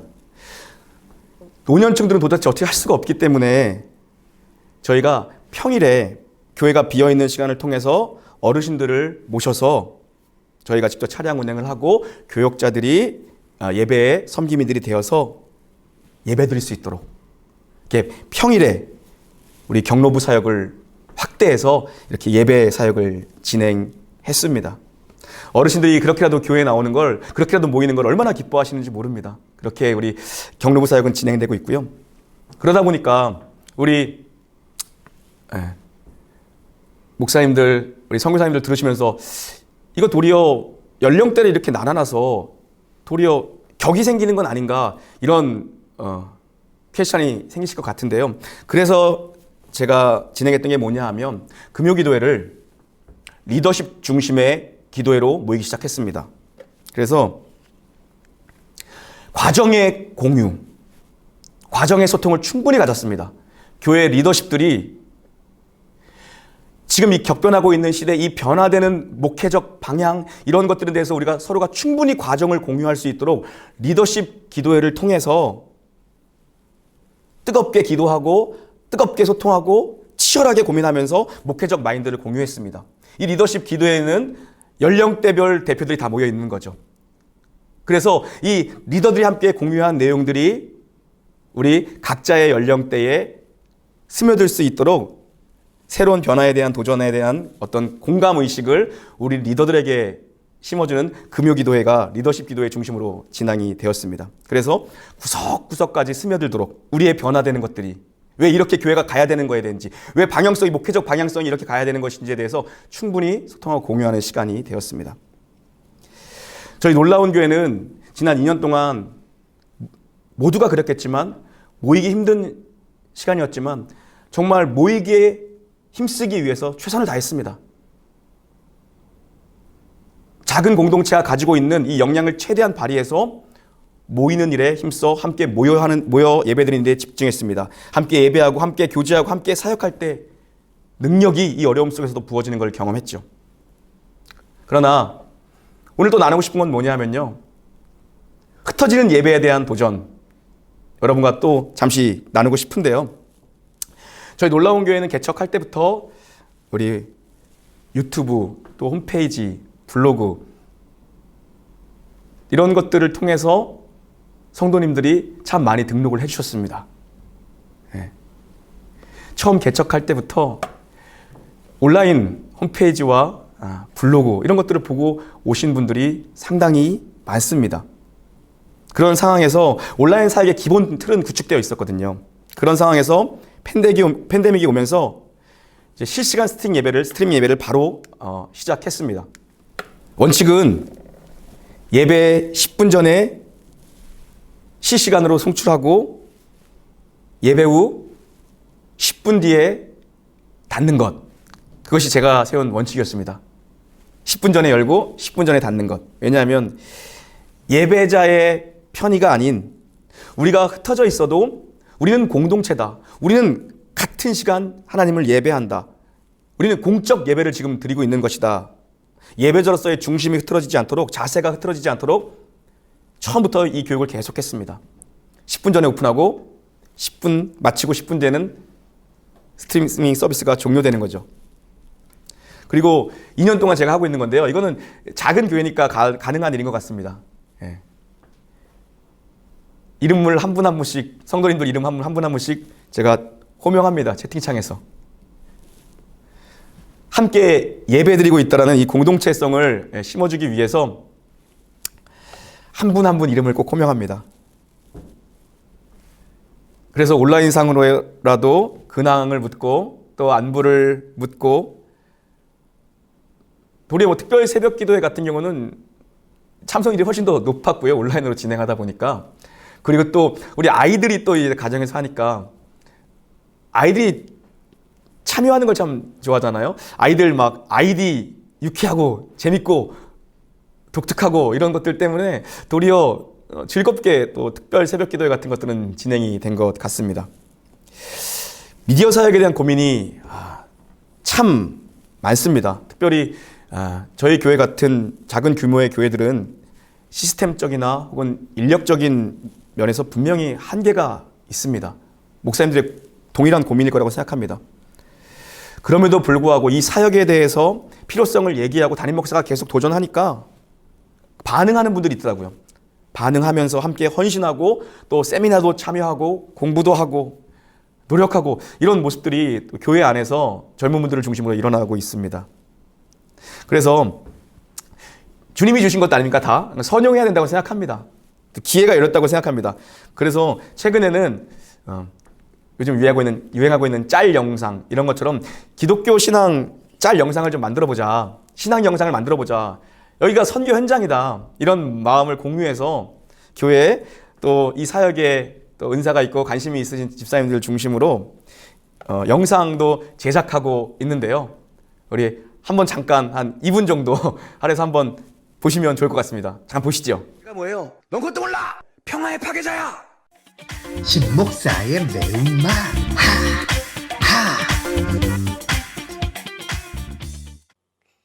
인류의 죄가 들어오기 전에 아담과 하와가 선악과를 따먹기 전에 하나님과 아담은요 영이신 하나님과 하나님의 영적 존재를 준 아담은 함께 에덴 동산을 거닐며 교제했다고요. 그 하나님과 그 친밀하게 에덴 동산을 거닐며 같이 바람을 맞으며 하나님 제 이름이 뭐였죠? 야 네가 이름 지었잖아. 제 길이라냐? 막 이랬던 거 아니야. 하나님 쟤는 뭐예요? 야 네가 이름 지고 너는 그것도 모르냐? 사자 아니냐? 막 이랬던 어마어마한 교제 속에 있었던 아담이 선악과를 따먹어버렸어요.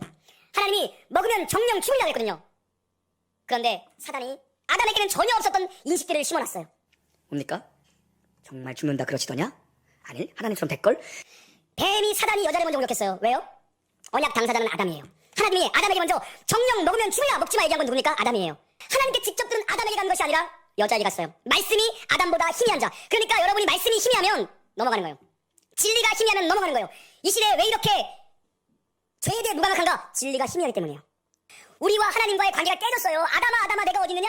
아담이요 벗고라는데도 부끄러움이 없었어요. 하나님과 교제하는 게 너무 하나님 앞에 부끄러움이 없는 거야. 그런데 숨기 시작합니다. 죄를 지니까 나뭇잎을 가지고 몸을 가려서 속옷을 만들기 시작해요. 하나님이 나타나니까 하나님의 영적인 기운이 오니까 그가 숨습니다. 하나님이 몰라서 아담아 내가 어디냐 물어봤겠습니까? 하나님이 진짜 아담 어디 짱박혔냐? 하나님이 몰라서 물어봤어요? 아니요. 네가 있는 죄의 자리에서 나와라는 겁니다. 네가 있는 죄의 자리에서 나와라. 그리고 하나님이 그 아담을 부르시고 아담에게 무엇을 입혀주십니까? 피를 흘려 동물의 가죽옷을 입혀주십니다. 하나님이 감추어주시고 덮어주신 은혜가 무엇인지를 보여주고 있는 장면이에요. 하나님은 은혜로 우리의 모든 죄와 허물을 덮어주시는 분과 동시에 그 은혜로 우리가 죄와 싸워 이길 수 있는 능력을 주시는 분입니다. 목사님, 왜 요즘 사람들은 죄에 무감각할까요? 기준을 잘못 잡았기 때문입니다. 진리가 기준이 되고 말씀이 기준이 돼야 되는데 너도 맞고 나도 맞고 모두가 맞다라는 이 시대의 흐름과 풍조 때문에 우리가 무감각한 시대를 살아가고 있는 겁니다. 목사님, 그럼 성경에서 말하는 죄의 정의는 뭔가요? 죄는 평화의 파괴자입니다. 죄는 하나님을 떠나가는 거고 하나님과 멀어지는 거고 하나님과 나의 올바르고 바른 관계를 깨뜨린 것이 죄입니다. 목사님, 죄를 이기기 위해 필요한 것은 뭘까요? 하나님의 은혜가 필요합니다. 내가 이길 수 있고 내가 해결할 수 있다면 예수님의 십자가가 필요 없었을 것입니다. 내가 해결할 수 없는 문제이기 때문에 예수님의 십자가의 은혜가 필요한 거죠. 네, 우리 청년 세대들에게 신앙에 대해서 정말 짧게나마 도전하고 싶어서 저희가 이렇게 짧은 기독교 신앙 짤 영상들을 좀 만들어 가고 있는 가운데 있습니다. 전문가가 한 것이 아니니까 뭐 부족함이 있을 수도 있지만 저희 교회에서는 최선을 다해서 이렇게 준비해 나가고 있습니다. 그리고 온라인 사역을 이렇게 펼쳐나가는 것 동시에 또 저희가 좀 주안점을 둔 건 뭐냐면요. 소그룹을 조금 더 세분화했습니다. 소그룹을 좀 더 분할했습니다. 그 전에 한 10명 정도, 많은데 12명, 적으면 8명 정도로 소그룹이 편성이 되어 있었는데요. 이제 이 흩어지는 사역을 진행해 나가면서 소그룹을 6명 정도의 더 작은 그룹으로 재편했고 리더들을 더 많이 세웠고요. 리더 역량을 강화했습니다. 앞서 말씀드린 리더 기도회 등을 통해서 리더 역량을 강화하면서 리더의 수를 늘렸습니다. 그러다 보니까 이 리더들이 해준 역할이 뭐냐 하면 소그룹 안에 있는 영혼들을 촘촘하게 목양해 주기 시작했습니다. 줌으로 저희가 이제 소그룹 예배, 소그룹 모임을 진행하는데 이게 쌍방향 소통이 좀 어렵더라고요. 자꾸 오버랩되고 겹치고 그러다 보니까 그런 한계점을 좀 넘어서기 위해서 이 소그룹을 분할한 상태에서 리더들의 헌신을 통해서 리더들이 더 꼼꼼하게 줌 사역으로 1대1 사역 혹은 1대2 사역 이 정도 인원은 충분히 쌍방향 소통이 가능하더라고요.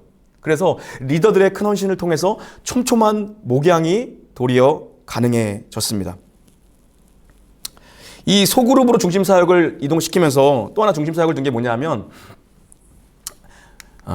우리 가정으로의 가정 사역의 무게 중심을 두기 시작했습니다. 가정을 예배하는 공동체로 세우기 위해서 힘썼습니다. 영과 육이 연합되는 가정, 단순히 육의 가정이 아니라 영과 육이 연합되는 가정이 되어야 된다는 슬로건 하에 성도들에게 계속해서 도전을 던졌습니다. 재택근무, 온라인 수업, 격리, 부모들이 가정에서 자녀들과 머무는 시간이 훨씬 더 많아졌습니다. 이런 시대 상황 속에서 앞서 말씀드린 것처럼 부모가 직접 다음 세대의 교사의 사역을 감당하고 거기에 더해서 전 교회가 한 본문으로 말씀을 듣고 그리고 가정에서 부모들이 말씀을 더 쉽게 풀어주고 또 생활에 함께 적용해 나가도록 유괴 부모가 영적 부모 역할을 감당할 수 있도록 그렇게 이 세대 간 단절이 극화돼가는 이 시대 속에서 가정이 예배로 설 수 있도록 모든 세대가 다 건강한 가정 공동체를 세워가도록 그렇게 가정 예배에 대한 도전을 계속 시도하고 있습니다. 그래서 부모가 스토리텔러가 되어서 하나님의 말씀을 전해줄 수 있도록 그리고 랜선 공과를 주중에 저희가 우리 다음 세대가 지금 실행해 나가고 있는데요. 화요일 날 저녁에 8시에 우리 다음 세대 우리 사역자분들께서 줌으로 딱 20분 모입니다. 20분 모여서 주일에 나눴던 말씀에 대해서 다시 한번 피드백하는 시간을 갖고 있는데 이때 아이들만 참여하는 것이 아니라요. 가정에 있는 부모님들도 함께 참여합니다. 그래서 계속해서 교회가 한 방향으로 한 말씀으로 교회와 가정이 세워져 나갈 수 있도록 이렇게 도전하고 있습니다. 그리고 또 한 가지는 가정보다 더 작은 단위, 바로 성도 개개인의 신앙이 홀로 서 있는 예배자가 될 수 있도록 세워놔야겠다. 이런 취지를 가지고 저희가 묵상 일기, 묵상 다이어리를 만들어 보았습니다. 저희 같이 작은 규모의 교회에서 만들기 되게 쉽지 않은 일이었거든요. 네. 그럼에도 불구하고 그래도 해야 된다. 우리가 해야 된다. 우리에게 또 어떤 상황이 펼쳐질지 모른다. 어느 곳에 있어도 나는 홀로 하나님을 예배하고 하나님 말씀에 침잠돼 있어야 된다. 이런 도전을 계속해서 했습니다. 개인 영성 강화를 위한 것이죠. 그래서 다이어리들을 만들어서 매일매일 본문과 묵상해야 될 내용들을 가지고 교회가 하나의 방향으로 지어지고 있습니다. 이처럼 놀라운 교회는 처음에 교회가 출발되었을 때부터 가지고 있던 비전과 지향점인 흩어지는 교회로서 계속해서 지어져 갈 것입니다. 그래서 소그룹 공동체 영성과 개인 영성을 지속적으로 강화하고 다양한 변화와 도전들을 계속해 나갈 계획입니다. 다시 처음으로 돌아가서 저는 처음에 여러분과 함께 우리가 함께 돌아갔던 그 자리로 다시 서고 싶은데요. 뭐냐 하면 최초의 교회에 하나님께서 주신 것 3가지 여러분 모두 알고 계시죠? 말씀과 성령과 사명을 주셨습니다. 그러면 하나님께서 오늘 우리 놀라운 교회에, 오늘 이 한국 교회에, 오늘 여러분의 교회에 우리 모두에게 주신 본질은 뭐냐는 겁니다. 여전히 우리에게 말씀이 있고요. 성령님이 오늘도 우리와 함께하고 계시고요. 우리에게는 여전히 사명이 있습니다. 사명이 있습니다. 이걸 붙들고 다시 시작해야 한다는 것입니다.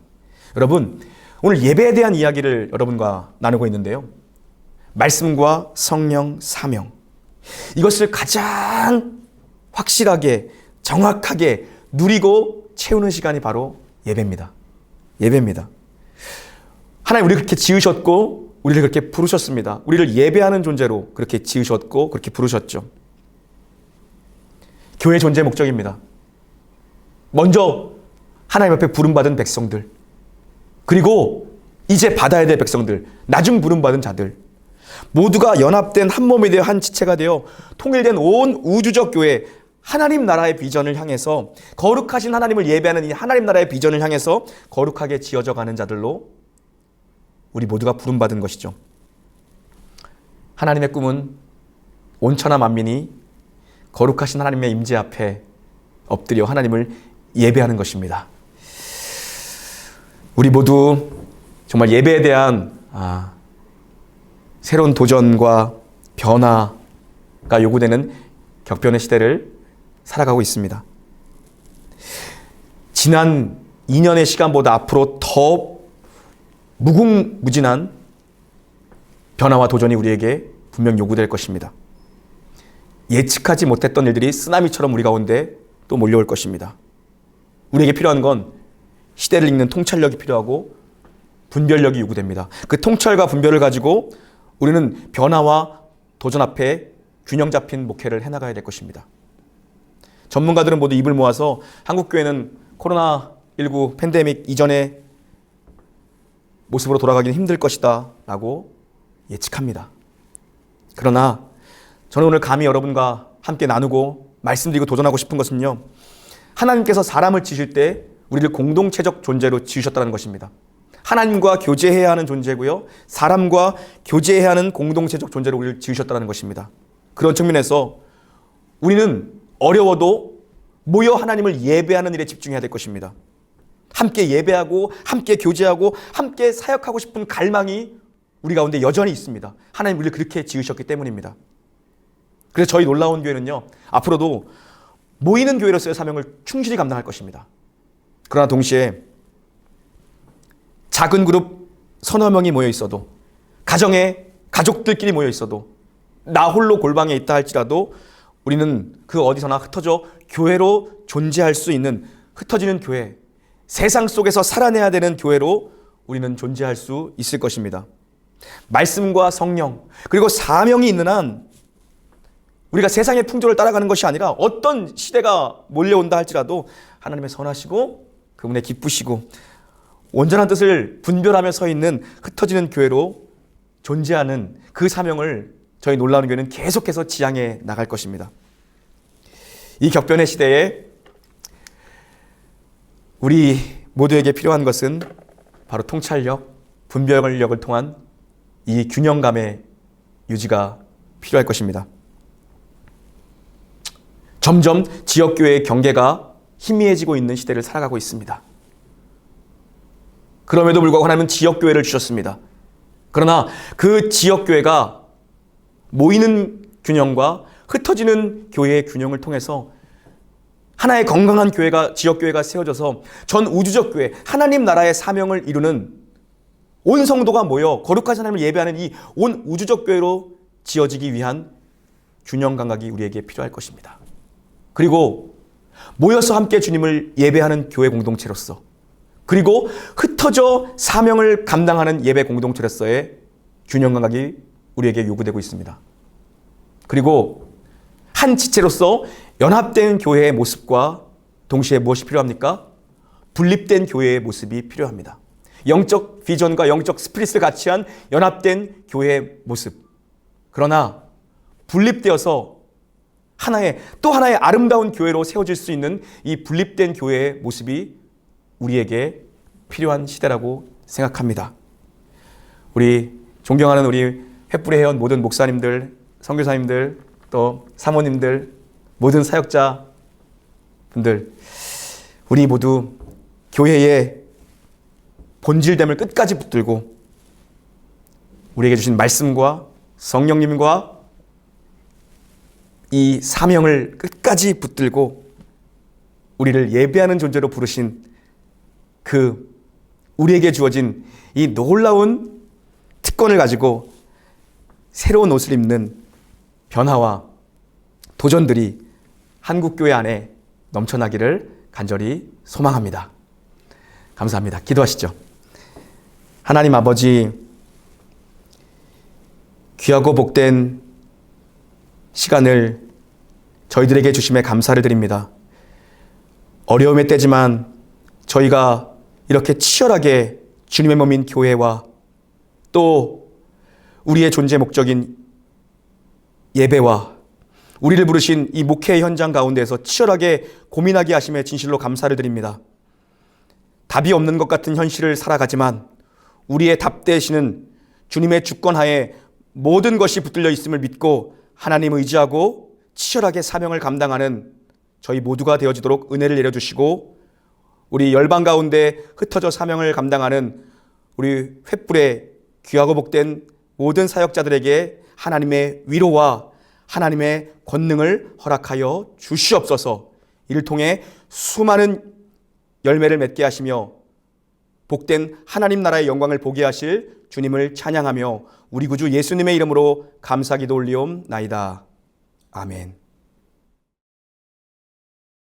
강의에 감사드립니다. 현격한 격차가 당연한 시대에도 디뎌야 할 땅과 붙잡아야 할 본질이 있습니다. 계속되는 강의를 통해 목회의 감격이 다시 회복되고 예배를 새롭게 하는 시간 되시기 바랍니다.